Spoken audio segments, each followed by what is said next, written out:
gift to everybody, tries to sweet-talk me and his group into special privileges, and allowing a group of 5. Now I see some of the other kids wavering, and I know that Larry is putting pressure on them to argue his case. I designed this project for specifically 4 people and had a job for each one, but I extended a separate offer. I will let you join, but since there will be 5 of you, I expect double the work. Literally, I told them they would have to do the project twice. Larry tries to argue, but I point out the roles I have established and inform him that if 4 people could do it once, having 5 should make it easier to do it twice. Sounds like a dick move on my part, but I have now intimidated the other kids into saying hell no and even have them put it to a vote. Unsurprisingly, Larry is the only one who votes that this is a good idea, and when the other kids catch wind of my offer, they physically shoo off the other seniors trying to pull this deal as well. You will all be delighted to hear that the rest of the period for my seniors is spent arguing over who will work with who. They end up forming 3 groups and I nod my head, make sure they have the rubric, and then wish them the best of luck. Being the smart teacher that I am, I email Curly's parents and Mo's mommy that they have chosen to work with each other. Mo's mommy shows up to argue with me all the time, but has quickly learned I won't take her shit. At a previous meeting, she even laid into Mo and told him, I'm tired of fighting all these battles with your teachers, and I'm starting to think that you're the problem, but I suspect this is for show.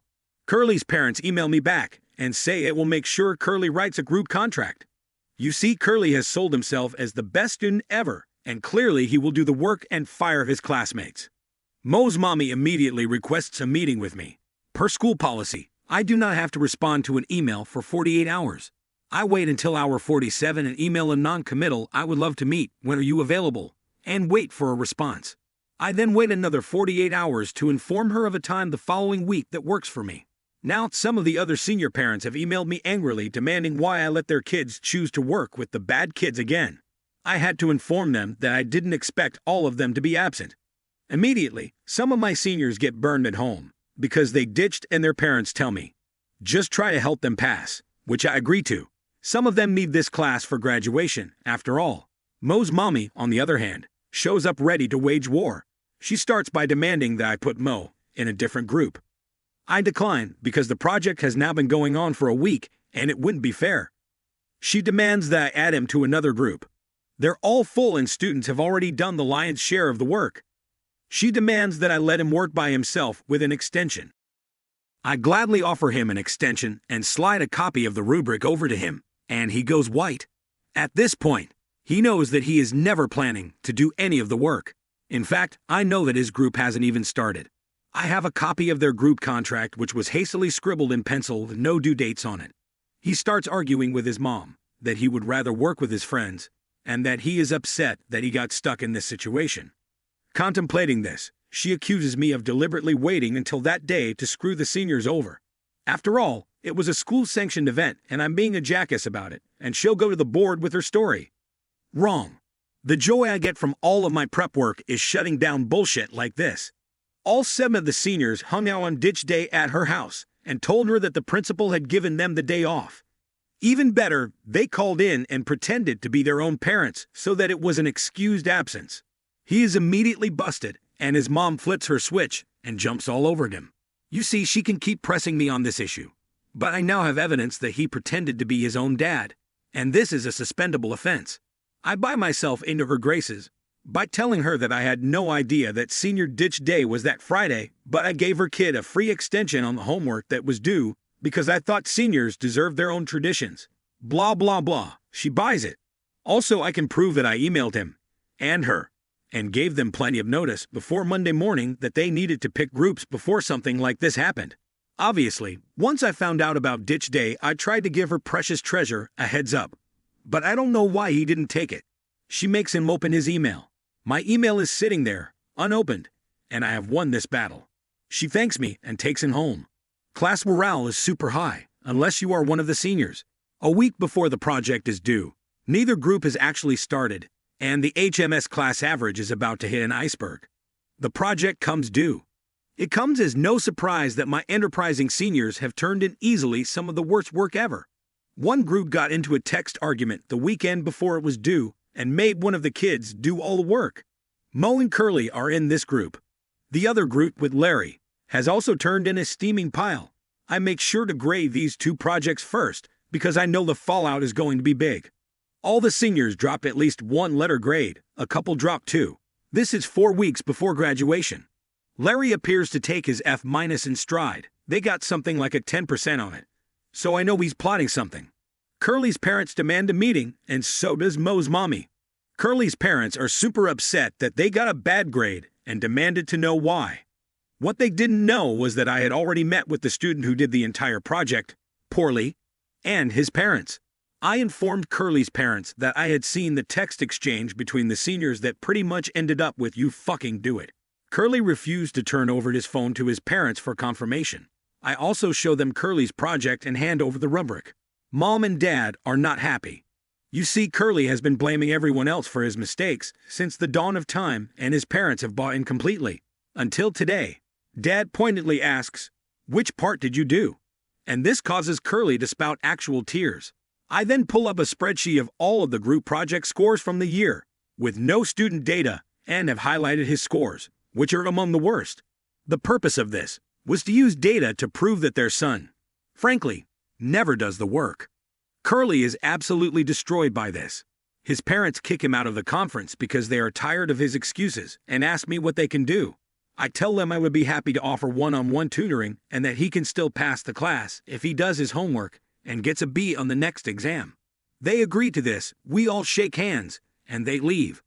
Curly's story largely ends here. He never shows up to tutoring, and I email his parents. After 3 emails, his dad finally responds with his mom, and I have decided that he needs to learn to be an adult and are leaving him to his own devices. Thank you for your efforts. Curly will spend the rest of the semester doing little to no work because he is grounded at home. He is now just watching YouTube videos on his phone during school.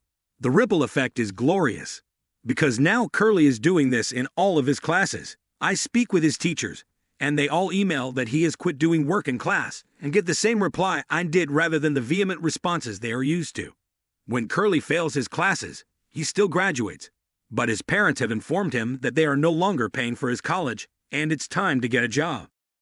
Mo's mommy flips her shit and demands answers. Unfortunately, Mo is in the same group as Curly, and she gets the same answers from me. Strangely enough, once she's exhausted every effort and attempt to somehow blame me for this, she admits that she knew Mo was part of bullying the lone senior and that he should be ashamed of myself. She deliberately tried to play me, but outed herself once she knew that I already knew everything.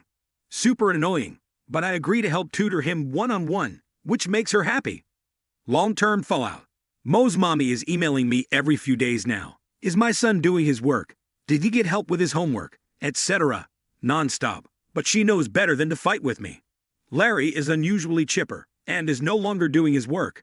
I find out that Larry is supposedly going to a college where he just needs to maintain his GPA over a super low number. He claims an F in my class won't change anything, so I make sure he doesn't distract the others. Mo shows up only occasionally, but strangely enough, Larry pops in just to say hi whenever Mo is getting help. I can't fathom why he does this, but suspect he is up to something, and already have a backup plan in place. You see, Mo's mommy is nuts, and I make sure that there's always another person in the room with me when I tutored him.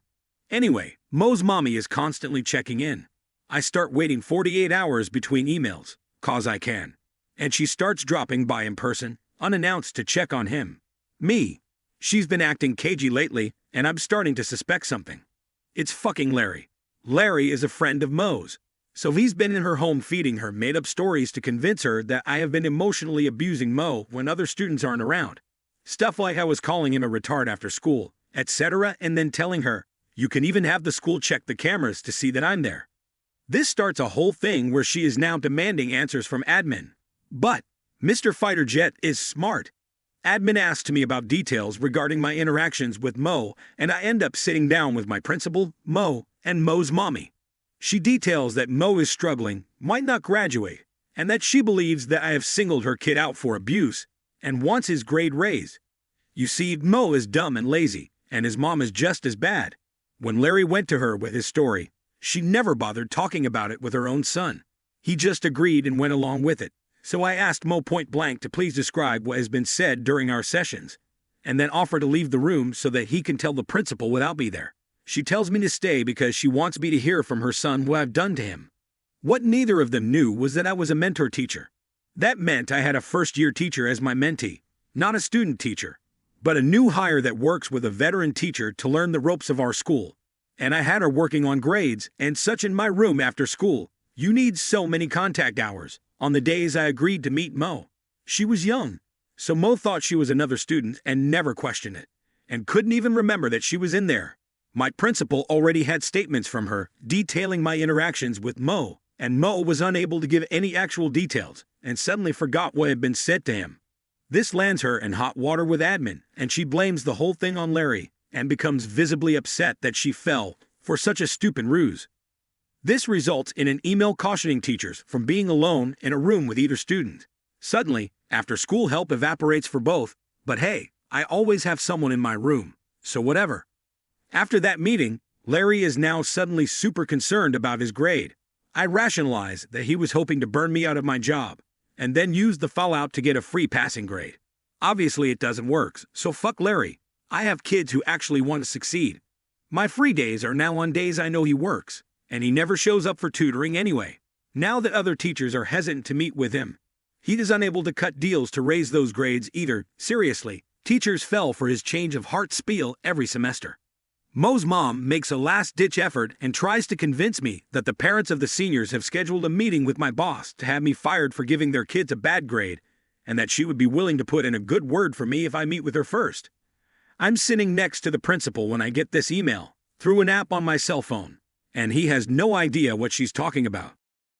I tell her I'd be happy to meet everybody, but that I would probably eat my lunch during such a meeting, and that I hope people didn't mind the smell of fish. I got no. Seriously, they are threatening to sue you, but feigned stupidity and informed her that I couldn't be sued for eating fish during a meeting. She now realizes I give zero fucks about anything and can't be threatened. Again, there's nothing she can do because I am simply following policy. The last few weeks are frantic for these seniors. One by one they fall because they've done little to no work for a couple years now, and they have no idea how to apply themselves. Other teachers are emboldened by how hard I shut them down and finally hold them accountable. A few of them just barely manage D's in my class, the rest fail.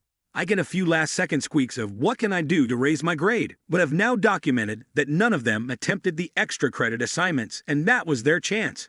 It's hard for a parent to shit on you when you can prove you actually tried to give their student extra credit and can then prove they never opened the assignment online. These guys are now failing some of their other classes. A couple have breakdowns in my class and leave crying. Their friendships are fracturing with each other because they now all hate each other for what happened, which they will get over during the summer. My last test came, and I made it an online multiple-choice test. It was easy enough to have the questions and answers shuffled in random order, meaning they couldn't cheat off each other. You see, I knew for a long time that they would sit next to each other to try and cheat on the exam, and Larry had blown a ton of money on a tutor to try and carry his friends. This throws them all off. And when Mo's mommy accuses me, again, of trying to trick her kid with a much harder test, it was easy enough to shoo her away with a simple email. Larry passes the exam, but his grade moves up to a meager D-. The results. If you're still here, congratulations on dealing with my wall of text. Here are the results. Of these 7 seniors, 1 didn't graduate and had to transfer schools. His parents were embarrassed that they paid to fly the whole family out for a graduation that he didn't get to take part in. 2 of the seniors lost all of their scholarships and could no longer attend the schools they wanted. Their fallback plan was to attend the same school together and become roommates, which they did with 3 of the other seniors, including Mo. I do have some after stories, because I still work at this school and occasionally hear from the kids who graduated. Larry's college was not happy with his final GPA. I'm not sure what his long game was, but it sucked. The college kicked him out before he could even start, and I found out his huge web of lies extended to his parents too. He toured Europe over the summer and tried to surprise his parents by coming home instead of going to school. Apparently they kicked him out immediately after because they were selling their house to get a condo somewhere else. Remember, they travel for work all the time now, so wanted to downgrade. Last I heard, he made up a story that he joined the military but got released due to a made-up illness. I say made up because I heard this tale from 3 different people, and each one was given a different disease. Curly's parents relented and decided to pay for Curly to go to college after all. Curly got kicked out halfway through the year, got busted more than once for underage consumption, and then kicked him to the curb after living at home for a year and refusing to get a job. Last I heard, he works in a vape shop. Mo went to school and used his books, smarts to try and pay other kids to do his work for him. His mommy is rich. When that failed, he faked his grades to get his mom to keep footing the bill. Eventually the school kicked him out, and he moved back home. The story his mommy told a friend of hers, who I ran into at a school function, was that he decided that he would rather be an entrepreneur than go to college, and that he bought a drone to film weddings with. Last I heard, he was acting as a distributor for his weed dealer, but had moved up to selling acid on the side. His mommy thinks he is working weddings. One senior went to college with his friends and immediately realized he needed to change. He quit hanging with his friends, and last I heard, graduated with honors in a lucrative field. He emailed me once to thank me for challenging him in HS, because it prepared him for college. So that was nice. That's it, the end. Thanks for reading. And if you ever had a teacher you loved, send them an email. We love hearing from our children. Edit. Teacher name, is that you? I'm obviously never going to answer these, but there are at least a few teachers out there like me, apparently. I wish I had a teacher like you. Yeah, same. My advice to new teachers is be the teacher you needed when you were young and always have emergency snacks for kids who don't have food. You're horrible and should quit teaching. Oh no, my feelings. Internet people who don't like me. Get fucked. You're part of the problem. Everything I did was to protect the interests of the other 20 kids in that class who wanted to work hard and learn, and those seniors had every opportunity to improve their lot in life. I spent 9 months counseling students whose grades had tanked because of these yahoos, and 9 months of being begged by parents not to let their kids work with these boys. I saw a chance and took it. 4. You should tell more stories. I really don't have that many teaching stories that would fit here. I'm actually considered the nice, laid-back teacher at my school who you simply don't mess with, though I do get pranked all the time. Edit 2. Thanks for the kind comments, but there is still a very angry minority who are just certain I am a huge piece of shit based on how I treated a group of seniors. To reiterate, it's impossible to judge my entire career by my efforts to hold a small group of students accountable for making everyone miserable. Edit 3. Why so many projects? My school adopted a problem-based learning curriculum. I have to do a big project per unit, and I have 6 units in the year. 2. You're a bitch/cunt/psychopath. This subreddit is pro-revenge. I have hundreds of success stories, but this isn't where to share them. Quit walking into a horror movie and bitching that there wasn't enough romance. I love my kids to death. I'll leave you with this. Many of you are saying thanks, but you should thank a teacher who made a difference in your life. Buy them coffee instead of purchasing Reddit bling, or write them a short note. And if you're still so keen on hating my guts, find that special teacher in your life and thank them for not being a F1 Gerjet. Hopefully, they will never need someone like me.